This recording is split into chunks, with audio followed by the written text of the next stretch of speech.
നമസ്കാരം. അക്വാട്ടർ വാട്ടർ പ്യൂരിഫയേഴ്സിന്റെ പുതിയൊരു വീഡിയോയിലേക്ക് സ്വാഗതം. ഇന്നത്തെ വീഡിയോയിൽ നമ്മൾ ചർച്ച ചെയ്യാൻ വേണ്ടി പോകുന്നത് നമുക്ക് ഈ അടുത്തായിട്ട് കുറച്ചധികം ആളുകൾ നമുക്കൊരു വീഡിയോ അയച്ചു തന്നിട്ട് എന്താണ് അതിന്റെ സത്യാവസ്ഥ എന്ന് പറഞ്ഞു തരാമോ എന്നെല്ലാം ചോദിച്ച് മെസ്സേജ് അയച്ചിട്ടുണ്ടായിരുന്നു. അപ്പൊ വേറെ ഒന്നുമല്ല, ഞങ്ങൾ പറയാൻ വേണ്ടി പോകുന്നത് ശംഖുഭസ്മം അല്ലെങ്കിൽ പലതരത്തിലുള്ള സീഷ്യൽ പൗഡർ ഉപയോഗിച്ചുകൊണ്ടോ അല്ലെങ്കിൽ ലൈംസ്റ്റോൺ പൗഡർ ഉപയോഗിച്ചുകൊണ്ടൊക്കെ കിണർ വെള്ളത്തെ ശുദ്ധീകരിക്കാൻ പറ്റുന്ന രീതിയിൽ വലിയ രീതിയിലുള്ള സ്കാം തട്ടിപ്പ് നടക്കുന്നുണ്ട് ഈ ഒരു മേഖലയിൽ. അപ്പൊ അതിന്റെ കാര്യങ്ങളാണ് ഞങ്ങൾ ഇന്ന് ഇന്നത്തെ വീട്ടിൽ ഉൾപ്പെടുത്തിയിട്ടുള്ളത്. എന്താണ് ഇതിന്റെ സത്യാവസ്ഥ നമുക്ക് പരിശോധിക്കാം വിശദമായി തന്നെ. ആദ്യമായി ഞാൻ ഈ സംഭവത്തെ നമ്മൾ എക്സ്പ്ലെയിൻ ചെയ്യാം. വേറെ ഒന്നുമല്ല, കുറച്ച് വീഡിയോസ് നമുക്ക് ചുറ്റും കിടന്ന് കറങ്ങുന്നുണ്ട്. നിങ്ങൾക്ക് വെള്ളത്തിന്റെ ശുദ്ധീകരണം വളരെ കുറഞ്ഞ ചെലവിൽ ചെയ്യാം എന്ന് പറഞ്ഞുകൊണ്ട് സാധാരണക്കായ ആളുകളാണ് ഇവർ ലക്ഷ്യം വെക്കുന്നത്. പറയുന്ന ക്ലെയിം എങ്ങനെയാണ്, വീഡിയോയിൽ കാണുന്നത് എങ്ങനെയാണ്, ഒരു പൗഡർ അല്ലെങ്കിൽ ഈ സീഷ്യൽ പൗഡർ, പൊടിച്ച പൗഡർ നമ്മൾ വെള്ളത്തിലേക്ക് ഭസ്മം എന്തൊക്കെയാണ് പറയുന്നതിന് എന്തിനു വേണ്ടിയിട്ട് അങ്ങനെയൊക്കെ പറയുന്നത്, എന്തെങ്കിലും ഡിവോഷണൽ ഫീൽ കൊണ്ടുവരാൻ വേണ്ടിയിട്ടാണോ എന്ന് ഞങ്ങൾക്കറിയില്ല. ശരി, നമുക്ക് എന്തായാലും വിഷയത്തിലേക്ക് വരാം. അത് നമ്മുടെ കിണറിലേക്ക് ഡയറക്റ്റ് ഇവർ കിലോ കണക്കിന് ഈ പറയുന്ന സീഷ്യൽ പൗഡർ കിണറിലേക്ക് ഡയറക്റ്റ് മിക്സ് ചെയ്യാം. കിണറിലേക്ക് ഡയറക്റ്റ് മിക്സ് ചെയ്യുമ്പോൾ വെള്ളത്തിൽ ഉണ്ടാവുന്ന എല്ലാ രീതിയിലുള്ള പ്രശ്നങ്ങൾക്കും അല്ലെങ്കിൽ അയൺ കണ്ടന്റ് ആയിക്കോട്ടെ, ഹാർഡ്നസ് ആയിക്കോട്ടെ, എല്ലാ രീതിയിലുള്ള പ്രശ്നങ്ങൾക്കുള്ള സൊല്യൂഷനാണ് ഇതിലൂടെ ഉണ്ടാകുന്നത് എന്നാണ് ഇവരുടെ ക്ലെയിം.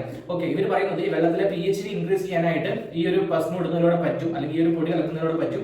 അങ്ങനെ പൊടി കലക്കിയ വെള്ളം നിങ്ങൾക്ക് ഡയറക്റ്റ് കുടിക്കുന്നതിന് വരെ പ്രശ്നമില്ല, വേറെ രീതിയിലുള്ള വാട്ടർ ഫിൽട്രേഷൻ ചെയ്യേണ്ട ആവശ്യമില്ല എന്നെല്ലാം പറഞ്ഞിട്ടാണ് ഈ വീഡിയോയിൽ കാണാൻ വേണ്ടി സാധിച്ചത്. ഓക്കെ, എന്താണ് നമുക്ക് ഇതിന്റെ സത്യാവസ്ഥ, സയന്റിഫിക് ആയിട്ടുള്ള വശം എന്താണെന്നുള്ള കാര്യം നമുക്ക് അതൊന്നും മനസ്സിലാക്കാൻ ശ്രമിക്കാം. എന്താണ് ഈ വെള്ളത്തിൽ സംഭവിക്കുന്നത്, ഈ പൊടി കലക്കുമ്പോൾ എന്താണ് വെള്ളത്തിൽ സംഭവിക്കുന്നത്? ശരിക്കും നമ്മൾ പണ്ട് കാലങ്ങളിലെല്ലാം വെള്ളം ശുദ്ധീകരിക്കുന്നതിന് വേണ്ടി അല്ലെങ്കിൽ വെള്ളത്തെ സെറ്റിൽമെന്റ് ചെയ്യുന്നതിന് വേണ്ടിയിട്ട് വെള്ളത്തിലേക്ക് ആലം മിക്സ് ചെയ്തിട്ടുണ്ടായിരുന്നു. കാരണം ആലം ഒരു ബയോളജിയാണ്, നമുക്കറിയാം. അതുപോലെ തന്നെ ഇതും സെയിം പ്രോസസ്സാണ് ഇതിനകത്ത് നടക്കുന്നത്. നമ്മൾ വെള്ളത്തിലേക്ക് പൊടി ഇടുമ്പോൾ തന്നെ ഈ പൊടി ബാക്കിയുള്ള ടർബിഡിറ്റി അല്ലെങ്കിൽ ഹെവി പാർട്ടിക്കിൾസിനെ എല്ലാം അട്രാക്ട് ചെയ്യും. അതിന്റെ വെയിറ്റ് കാരണം കൊണ്ട് അത് നേരെ സെറ്റിൽമെന്റ് ആവുകയും വെള്ളത്തിന്റെ മേൽഭാഗം തെളിഞ്ഞു വരികയും ചെയ്യും.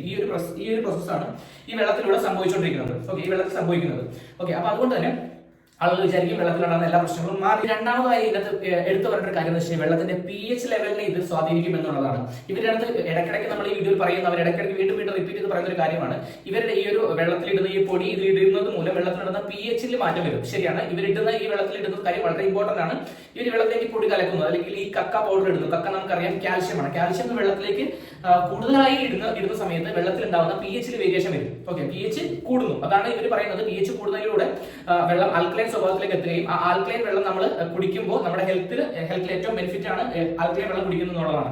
ഓക്കെ, അവിടെ നമുക്ക് മനസ്സിലാക്കേണ്ടത് ഇവർ ആളുകൾ വെറുതെ പണ്ടന്മാരാക്കാൻ വേണ്ടിയാണ് ഇങ്ങനെ പറഞ്ഞുകൊണ്ടിരിക്കുന്നത്. ഇവർ പറയുന്നത് നമ്മുടെ ബ്ലഡിന്റെ pH വന്നിട്ട് ആൽക്കലൈൻ സ്വഭാവമാണ്, അതുകൊണ്ട് തന്നെ നമ്മൾ കുടിക്കുന്ന വെള്ളവും ആൽക്കലൈൻ ആവണം. അങ്ങനെ ആവുമ്പോൾ നമ്മുടെ ബോഡിക്ക് അത് കൂടുതൽ ബെനിഫിറ്റ് ഉണ്ടാക്കും എന്നൊരു ക്ലെയിമാണ്. ഓക്കെ, നമ്മൾ നോർമൽ ആളുകൾ ചിന്തിക്കുന്ന സമയത്ത് ശരിയാണ്. പക്ഷെ നമ്മൾ മനസ്സിലാക്കണം, ഒരു രീതിയിലും നമ്മൾ കുടിക്കുന്ന വെള്ളത്തിന്റെ pHും നമ്മുടെ ബ്ലഡിന്റെ pHുമായി യാതൊരു രീതിയിലുള്ള ബന്ധമില്ല, അതിന് ഒരു രീതിയിലും സ്വാധീനിക്കുന്നില്ല. ഓക്കെ, കാരണം നമ്മൾ കുടിക്കുന്ന വെള്ളം അല്ലെങ്കിൽ കഴിക്കുന്ന ഭക്ഷണം ആദ്യം തന്നെ നമ്മുടെ ശരീരത്തിൽ ആദ്യം വയറിലേക്ക് എത്തുന്നത് അവിടെ ഏറ്റവും പവർഫുൾ ആയിട്ടുള്ള ഒരു ആസിഡ് ആണുള്ളത്. ആ ആസിഡിൽ വെച്ചിട്ട് എല്ലുകളെ പോലും ഡൈജസ്റ്റ് ചെയ്യാൻ പറ്റിയ ആസിഡാണ് നമ്മുടെ ശരീരത്തിലുള്ളത്. അപ്പൊ അവിടെ വെച്ചിട്ട് പ്രോസസ് ചെയ്തതിനു ശേഷമാണ് നമ്മുടെ ബോഡി നമ്മൾ കഴിക്കുന്ന ഭക്ഷണം അല്ലെങ്കിൽ കുടിക്കുന്ന വെള്ളത്തിന്റെ pHനെ നോർമലൈസ് ചെയ്തിട്ട് നമ്മുടെ ബോഡി അബ്സോർവ് ചെയ്യുന്നത്. അപ്പൊ അതുകൊണ്ട് നമ്മൾ കുടിക്കുന്ന വെള്ളത്തിലൂടെ ഒരു രീതിയിലും ഈ പറഞ്ഞ പോലെ നമ്മുടെ ശരീരത്തിന്റെ pHനെ യാതൊരു മാറ്റവും ഉണ്ടാക്കുന്നില്ല. ആ കാരണം മനസ്സിലാക്കിയിരിക്കാം. നമ്മൾ ഈ വെള്ളത്തിലേക്ക് ഇവർ പറയുന്ന കാൽഷ്യത്തെ അധികമായിട്ട് ഇട്ട് കഴിഞ്ഞാൽ, ഓക്കെ, നമ്മൾ ഈ pH കൂടുന്നെങ്കിൽ നല്ല എമൗണ്ട് ഓഫ് കാൽഷ്യം നമ്മൾ ഈ വെള്ളത്തിലേക്ക് ഇടുന്നതായിട്ടുണ്ട്. ഓക്കെ, അങ്ങനെ ഇട്ട് ഈ വെള്ളം നമ്മൾ കുടിക്കുന്നതിലൂടെ നമ്മുടെ ശരീരത്തിൽ നമ്മുടെ കിഡ്നിക്ക് ഇത്രയും കാൽഷ്യത്തെ റിമൂവ് ചെയ്യേണ്ടതായിട്ട് വരും. അപ്പോൾ അത് നമ്മുടെ കിഡ്നി രോഗങ്ങൾക്കും അല്ലെങ്കിൽ നമ്മുടെ ഹെൽത്തിന്റെ മൊത്തത്തിലുള്ള പ്രശ്നങ്ങൾക്കും ആയിരിക്കും ഇതിനെ വഴിവെക്കുക. അപ്പൊ അതുകൊണ്ട് ഒരു രീതിയിലും സയന്റിഫിക് അല്ലാത്ത ഈ തരത്തിലുള്ള ആളുകളിൽ നിന്നും നമ്മൾ രക്ഷപ്പെടുക. ഈ തരത്തിലുള്ള ടെക്നോളജികൾ നമ്മൾ മനസ്സിലാക്കുക. ഒരു കാരണവശാലും അങ്ങനെയുള്ള കാര്യങ്ങൾ നിങ്ങൾ ചെയ്യുന്നുണ്ടെങ്കിൽ നിങ്ങളുടെയും നിങ്ങളുടെ കുടുംബത്തിന്റെയും ആരോഗ്യത്തെയാണ് നിങ്ങൾ ഇതിലൂടെ പ്രശ്നത്തിലാക്കുന്നത്. ഇതുമായിട്ട് ബന്ധപ്പെട്ട് ഇനിയും ഒട്ടനവധി കാര്യങ്ങൾ ചർച്ച ചെയ്യാനുണ്ട്, ഒരുപാട് കാര്യങ്ങൾ പറയാനുണ്ട്. നമുക്ക് എന്തായാലും നമ്മൾ ഈ വീഡിയോ ഇവിടെ വെച്ച് വൈൻഡ് അപ്പ് ചെയ്യണം.